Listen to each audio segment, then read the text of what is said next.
पढ़ेंगे शून्य कोट की अभिक्रिया। क्या पढ़ेंगे? शून्य कोट की अभिक्रिया। देखिए टर्म है हमारा केमिकल काइनेटिक का एक टर्म है केमिस्ट्री में, जीरो ऑर्डर रिएक्शन, जो लगभग हर साल पूछा जाता है। इसके बारे में आज हमें जानना है कि होता क्या। देखिए इसे जानने से पहले सबसे पहले हमें जानेंगे इसका डिफिनीशन क्या होता है। देखा लिखा, a reaction is said to be of zero order if it rate is independent of the concentration of the reaction. मतलब क्या कह रहा है कि जो इसका पावर होगा वो क्या होगा? जीरो होगा। यानी जैसे हमने लिख दिया ए के पावर क्या हो जाएगा? जीरो। ये हमारा ऑर्डर होगा, इसका क्या होगा? ऑर्डर। ऑर्डर का मतलब होता है किसी के भी पावर क्या हो?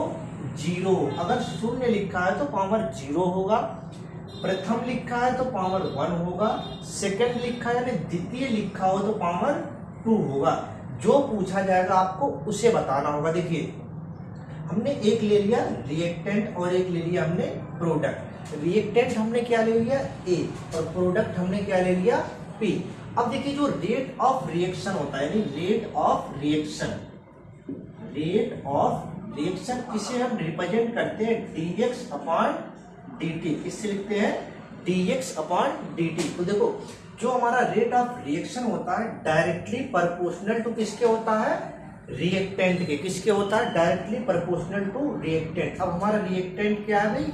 ए है, तो ए हो गया जो डायरेक्टली प्रोपोर्शनल। अब देखिए एक चीज होता है, अगर आप प्रोपोर्शनलिटी का साइन हटाते हो तो और उसके जगह पे आप क्या लगाते हो?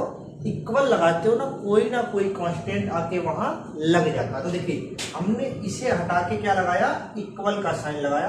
तो इक्वल का साइन लगाने के बाद हमारे पास एक कांस्टेंट आ गया, वो हमारा हो गया के। इसको हम के को क्या बोलते हैं? कांस्टेंट बोलते हैं। क्या बोलते हैं? कांस्टेंट। अब देखिए ए के पावर जीरो है, तो किसी के पावर अगर जीरो हो तो उसकी वैल्यू कितनी होती है? 1।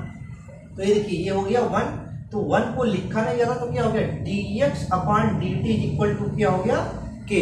अब इस इक्वेशन को हमने माना था पहला इक्वेशन, इसे हमने मान लिया दूसरा इक्वेशन। देखो अब जो दूसरा इक्वेशन दे रखा है इसको आप क्या कर दो? इंटीग्रेट कर दो। इंटीग्रेट हिंदी में बोलते हैं समाकलन कर दो। क्या कर दो? समाकलन। तो आपको समाकलन करना, तो समाकलन में देखिए साइन ये लगता है, तो दोनों तरफ हमने साइन लगा दिया किसका? इंटीग्रेशन का। अब देखिए अगर d लगा है तो d वहां से हट जाएगा, d नहीं लगा था हम उसको इंटीग्रेट कर देंगे। तो देखिए यहाँ से d गायब हो गया तो क्या बच गया? x। यहाँ से भी हमारा k ऐसे ही रहेगा, और देखो यहाँ से d गायब हो गया तो बच गया t, और c प्लस c क्या है? हमारा कांस्टेंट है, इंटीग्रेटेड कांस्टेंट। अब देखिए हमें c की वैल्यू यहाँ से निकालना होगा।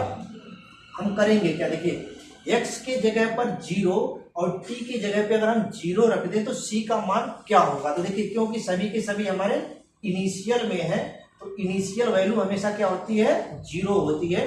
तो हम रखते हैं इसकी value 0, x is equal to 0 और t is equal to 0। Equation किस में हम रखते हैं भाई? तीसरे इक्वेशन में रखते हैं। तो c का मान क्या आ जाएगा? 0 आ जाएगा। c का मान क्या? अब इसी c का मान उठा के हम किस में रखेंगे? तीसरे वाले इक्वेशन में। किस में रखेंगे? तीसरे इक्वेशन में। तो जब तीसरे इक्वेशन में रखेंगे तो हमारे पास फार्मूला क्या बन जाएगा? x इज इक्वल टू के टी। क्या बच के आया? x इज इक्वल टू के टी। देखिए अब इसमें हम जीरो ऑर्डर में प्लॉट डायग्राम हम करेंगे। क्या होगा? देखिए इस फिगर क्या होता है, हमने कंसंट्रेशन ले लिया और हमने ले लिया रेट। रेट अभी हमने बताया था क्या? dx upon dt। और कंसंट्रेशन देखिए, कंसंट्रेशन क्या होता है? मतलब किसी चीज की क्वांटिटी को बढ़ाना, वो हमारा होता है कंसंट्रेशन।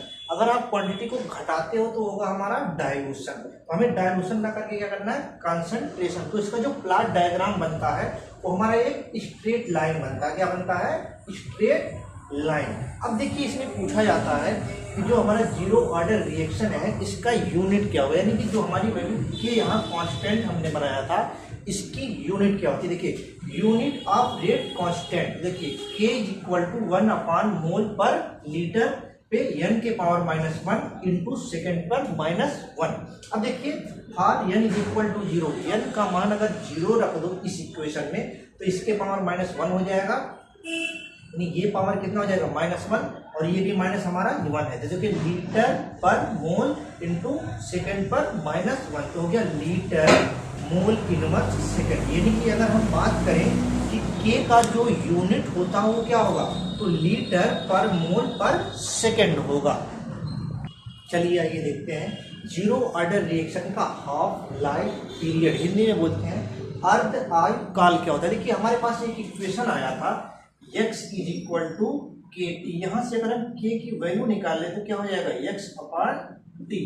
अब देखिए हाफ लाइफ करना का मतलब आधा करना, यदि हम x के जगह पे क्या रखते हैं a/2 और t के जगह पे हम क्या रखते हैं कैपिटल T हाफ, तो ये वैल्यू हम उठा के इसमें रखते हैं। तो देखिए x के जगह पे हमने क्या रख दिया, x = a/2 और t के जगह पे t हाफ रखते हैं।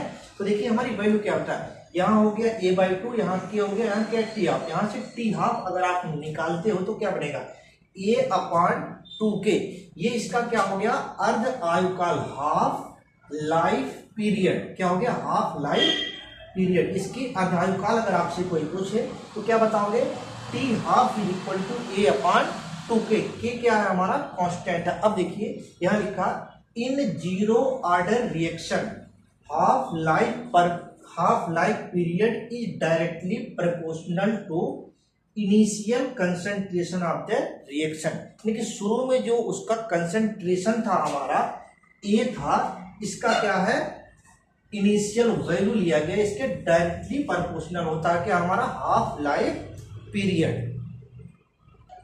चलिए हम देखते हैं इसके एग्जाम्पल क्या क्या होते हैं। देखिए एग्जाम्पल है photochemical combination of H2 and Cl2 over the surface of water. क्या करा, फोटोकेमिकल रिएक्शन होगा किसके साथ, कॉम्बिनेशन मतलब होता है जोड़ना, H2 ले लो और Cl2 ले लो, इसको फोटोकेमिकल यानी H जो हमारा क्या फोटान होता है, H क्या होता है हमारा फोटान, क्या होता है भाई फोटान, जिसे हम बोलते हैं सनलाइट, क्या बोलते हैं सनलाइट। तो सनलाइट की उपस्थिति में अगर हम H2 की क्रिया Cl2 से कराते हैं किसकी प्रेजेंस में, फोटान के, तो हमारा क्या बनता है Cl। देखो जो भी हमारे होंगे सभी के सभी गैसियस फेज में होंगे, किसमें होंगे गैसियस, यानी कि सब के सब गैस में होंगे, ना तो लिक्विड में होगा ना ही सॉलिड में होगा किसमें सिर्फ गैसियस स्टेट में ये पाए जाएंगे। देखिए दूसरा एग्जांपल दे रखा है decomposition of NH3 on the heating platinum surface. कह रहा है डीकम्पोज होना, डीकम्पोज का मतलब सड़ना या गलना या पिघलना, जो भी आप कह लो उसी को हम बोलते हैं डीकम्पोज।